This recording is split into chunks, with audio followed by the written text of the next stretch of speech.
Ever wondered how one electrifying performer could flip the entire music world on its head? Little Richard didn't just light the spark for rock and roll, he practically set it ablaze. His onstage presence was legendary, but behind those flashy outfits and roaring vocals lay a labyrinth of struggles, lawsuits, and heartbreak that most fans never saw coming. So, what really happened when fame met adversity in the life of Richard Wayne Penniman? Stick around, and let's peel back the layers on one of music's boldest pioneers. Richard Wayne Penniman was born in Macon, Georgia, in December of 1932.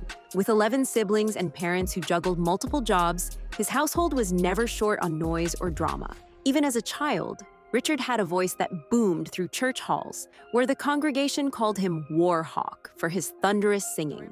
But in a place weighed down by segregation and strict religious expectations, there was little room for a kid with a flair for the dramatic.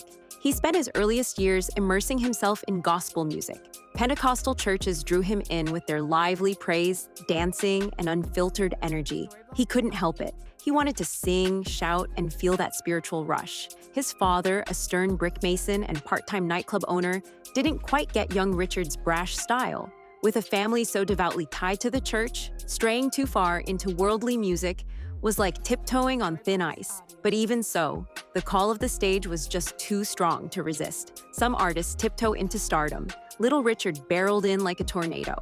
After drifting through minor gigs and small-time recordings, he landed in New Orleans in the mid-1950s. There, in the legendary J&M studio, he pounded out a song that would rewrite the rules of popular music, Tutti Frutti. With its gleeful shout of "Awap Bapa Lubop," it instantly exploded on the airwaves. But blazing a trail comes with a price. America was still deep in its era of racial segregation. Especially in the music industry, record executives often pocketed the real money while cutting small checks to Black artists. Richard was no exception. He signed contracts that gave away his publishing rights and forced him to settle for tiny royalties, a fraction of what white performers were getting. And to make matters worse, his tunes got famously covered by other mainstream acts, who then soared on the pop charts while he barely saw a dime. The system was rigged, and Little Richard, despite the mania he sparked, was caught in the middle. Money can be a battlefield. Little Richard got a front row seat to just how brutal it can be when you're an artist swimming in a shark tank of industry moguls. He filed multiple lawsuits over the decades to reclaim what he believed was rightfully his. A few times, it seemed victory was on the horizon. Yet each time, he ended up accepting cash settlements that gave him quick but limited payouts, leaving him shut out from future royalties. The biggest twist? In 1985, pop superstar Michael Jackson famously purchased a massive publishing catalog that included the Beatles' songs. Tucked into that treasure trove were Little Richard's own hits. While Michael Jackson later gave Richard a hand by returning some of his publishing rights, the entire saga underscored how easily the system could bury an artist's earnings under complex contracts and legal fine print. It's a gut punch to think about the millions that might have been if Richard had owned his original material from day one. Fast forward to a quieter chapter in Little Richard's life, and you find him in Lynchburg, Tennessee. There, sitting high on nearly 14 acres of scenic hillside, stood his distinct two-in-one home, a symbol of the flamboyant showman who'd once ruled stages around the world. On one side, a more understated layout, complete with 3 bedrooms and an easygoing vibe. But walk through the foyer and into the other half and you'd find explosive colors, pinks, purples, and everything in between, testimony to the wild energy that never really left him. After Richard's passing, the property went on the market for $1.75 million. For a while, it seemed like it might become a collector's trophy or a fan's pilgrimage site. But behind the scenes, renovations, estate negotiations, and local zoning laws complicated the process. Even the layout, 2 mirror image living spaces fused together, added a layer of uniqueness that was both a selling point and a challenge. Some wondered, would it turn into a museum, a private vacation home, or remain in limbo? For the time being, it's a question still hanging in the air, much like Little Richard's last high note. Little Richard's Tennessee getaway wasn't the only house stirring up headlines. His childhood home in Macon, Georgia, became a hot topic when local authorities decided to move it out of the path of a major highway project. Funding was secured, contractors stepped in, and piece by piece, the modest structure was uprooted and placed in a new location within the Pleasant Hill community. But if you think that's where the story ended, think again. After an enthusiastic opening and a surge of local visitors, money trouble crept in. The local government slashed budgets, an audit never materialized, and disagreements about who would oversee the museum left the doors shut indefinitely. As of now, fans can't visit, the lights remain off, and the local community is left wondering if one of their greatest cultural landmarks will ever be fully revived. For a man who spent his life in the spotlight, seeing his childhood home locked away from the public feels like a cruel twist of fate.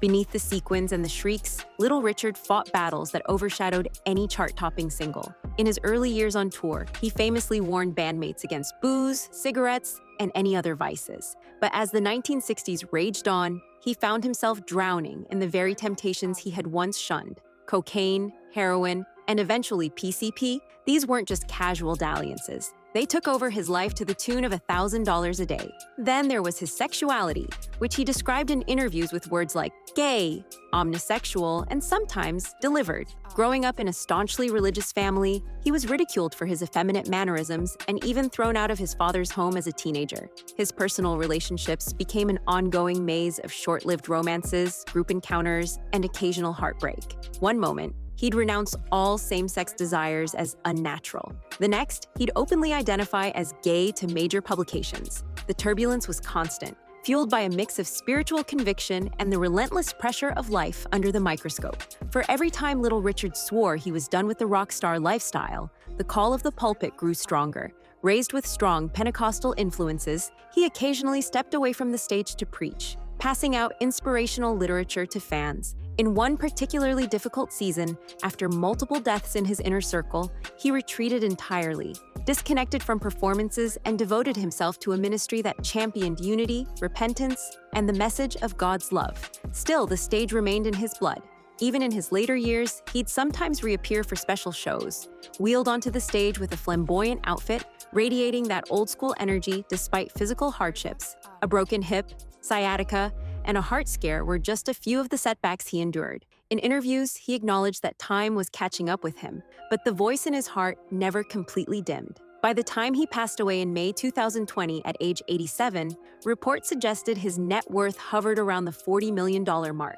Though many argue it could have been far more if not for the decades of exploitative contracts. Friends, fans, and fellow artists poured out tributes, calling him the true originator of rock and roll. Little Richard was a man of dazzling contradictions, a howling vocalist who started off just wanting to sing gospel, a target of institutional injustice who still soared as a global icon, a religious devotee who struggled with drug use and personal demons. He was a puzzle in constant motion, never fully solved but always compelling. Now, as his property sits in limbo and his childhood home remains shut, the question lingers: how do we truly honor a force of nature so big that a single lifetime couldn't contain him? Perhaps Little Richard's story reminds us that genius often comes wrapped in turmoil, and that our idols can be both unbelievably gifted and deeply human.